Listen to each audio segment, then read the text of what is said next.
Right breaking news చూస్తున్నారు. హైదరాబాద్లోని ఉప్పల్లో జరిగిన యువతి హత్యలో ట్విస్ట్ల మీద ట్విస్ట్ నెలకొంటుంది. అయితే ఆస్తి కోసమే సవతి కూతురును ఒక మహిళ దారుణంగా అతని ప్రియుడితో కలిసి చంపేసిన ఘటన ఇప్పుడు వెలుగులోకి వచ్చింది. అయితే కోటిన్నర ఇంటి కోసమే కూతురును చంపేసింది ఒక సవతి తల్లి. వివాహేతర సంబంధం కూతురికి తెలియడంతో ఎలాగైనా తనను చంపేయాలని చెప్పి ఆ సవతి తల్లి ప్లాన్ చేసింది. అయితే హైదరాబాద్ మేడిపల్లిలో పినా నాయక్ అనే వ్యక్తి నివాసం ఉంటున్నాడు. లలిత అనే మహిళను రెండో వివాహం చేసుకున్నాడు. అయితే పినా నాయక్ మొదటి భార్య కూతురు మహేశ్వరికి వివాహం చేయాలని తండ్రి నిర్ణయించుకున్నాడు. అయితే కట్నం కింద కోటిన్నర విలువ చేసే ఇల్లు కూడా ఇవ్వాలని డిసైడ్ అయ్యాడు. అయితే మహేశ్వరికి ఇల్లు ఇచ్చేందుకు ఇష్టపడని సవతి తల్లి అదేవిధంగా తన మేనబావ రవితో కలిసి అక్రమ సంబంధం పెట్టుకుంది. ఈ విషయం కూడా మహేశ్వరికి తెలియడంతో ఎలాగైనా తాను అడ్డు తొలగించుకోవాలని ఈ సవతి తల్లి అతి దారుణంగా తన ప్రియుడితో కలిసి మహేశ్వరిని హత్య చేసింది. అయితే దీనికి సంబంధించి పోలీసులకు కూడా కీలక ఈ ఇన్వెస్టిగేషన్లో భాగంగా కొన్ని కీలక ప్రకటనలు చేశారు. అయితే తన బావతో కలిసి ఉన్న బంధాన్ని ముందుకు కొనసాగించాలన్న నేపథ్యంలో అదేవిధంగా తన ఆస్తిని కాపాడుకోవాలి, మొత్తంగా భర్తకు ఉన్న 5 కోట్ల ఆస్తిని పూర్తిగా తనకే దక్కాలనుకుంది. అయితే ఆ మహేశ్వరి బతికి ఉండగా ఆ ఆస్తి తనకు రాదు అని భావించి ఆమె హత్యకు పథకం వేసింది. అయితే ఈ మేరకు మేడిపల్లి పరిధిలోని అంటే ఎవరైతే మహేశ్వరి అనే తన సవతి కూతురు ఉందో ఆవిడకు 26 ఏళ్ల వయసు ఉంది. సో అదేవిధంగా మహేశ్వరికి తన సవతి తల్లి వివాహితర సంబంధం గురించి కూడా తెలుసు. అదేవిధంగా తన భర్త ఆస్తి కాపాడుకోవాలని చెప్పి మహేశ్వరిని చంపాలని చెప్పి ప్లాన్ చేసుకుంది. అయితే ఇదే విధంగా తన హత్యకు ప్లాన్ వేసింది, తన బావతో కలిసి పథకం వేసింది. అండ్ ఇదే నేపథ్యంలో తన కూతుర్ని అతి కిరాతకంగా చంపేసింది. సో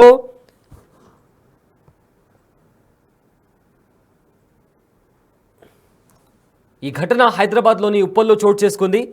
అయితే తన పథకంలోని భాగంగా అంటే తన కూతుర్ని చంపాలి అని ప్లాన్లో భాగంగా ముందుగా మహేశ్వరికి కుదిరిన పెళ్లి సంబంధాన్ని లలిత రవి ఇద్దరు చెడగొట్టారు. కొన్నాళ్లకు ఇంట్లో ఎవరు లేని సమయంలో మహేశ్వరి తాగే పాలల్లో మత్తుమంది కలిపేశారు. ఆ తర్వాత ఆ పాలు తాగిన మహేశ్వరి మత్తులోకి జారుకోగానే ప్రియుడు రవితో కలిసి అతడి బంధువు వీరన్న సహాయంతో లలిత మహేశ్వరి మెడకు ఉరిబిగించి హత్య చేసింది. అయితే మృతదేహానికి ఒక గోను సంచిలో వేసుకొని వీరన్న కారులో నల్గొండ జిల్లా షౌలిగారారం దగ్గరలోని మూసి పరివాహక ప్రాంతంలోకి తీసుకెళ్లి పాతిపెట్టేశాడు. అయితే ప్లాన్ ప్రకారం మహేశ్వరి ఫోన్ నుంచి లలిత ఫోన్కు నేను ప్రియుడితో కలిసి ఇంట్లో నుంచి వెళ్ళిపోతున్నాను, ఇక ఇంటికి తిరిగి రాను అని మెసేజ్ పెట్టారు. తర్వాత కూతురు ఇంట్లో నుంచి వెళ్ళిపోయిందంటూ భర్త పిననాయక్కు లలిత ఆ మెసేజ్ చూపించింది. పోలీసులకు ఫిర్యాదు చేస్తే పరువు పోతుందని, ఆమె బతికేదో ఆమె బతకనిద్దామని చెప్తుండడంతో పోలీసులకు ఫిర్యాదు చేయడానికి భర్త వెళ్తే భర్తను అడ్డుకుంది.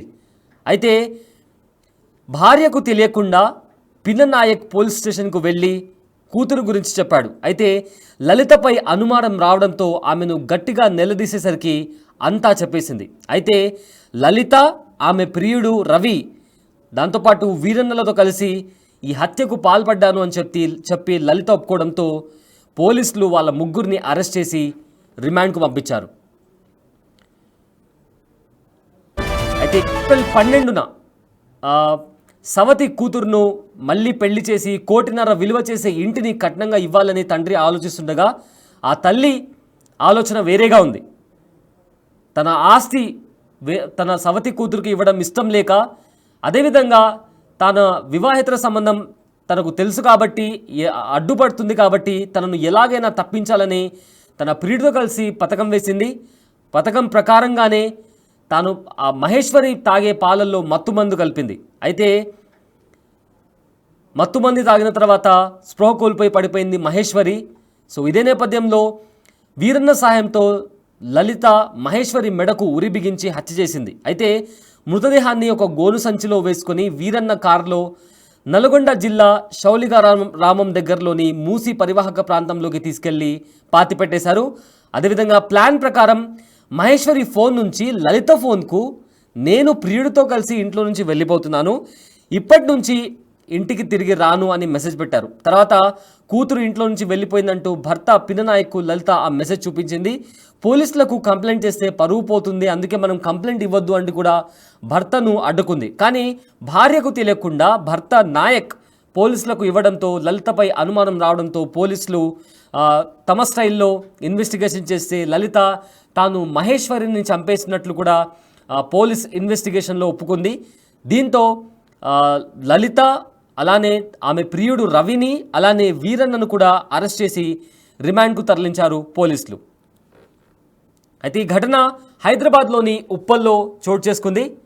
సో ప్రజెంట్ నిందితులు ముగ్గురు లలిత, రవి, మరో వ్యక్తి వీరన్న, ఈ ముగ్గురిని పోలీసులు అరెస్ట్ చేసి రిమాండ్కు తరలించారు. అయితే ఈ ఘటన డిసెంబర్ 7న జరిగింది. ఎట్టకేలకు పోలీసులు ఈ హత్యకి సంబంధించిన కేసును ఇన్వెస్టిగేషన్ చేస్తూ హత్యలో భాగమైన ముగ్గురిని అరెస్ట్ చేసి రిమాండ్కు పంపించారు.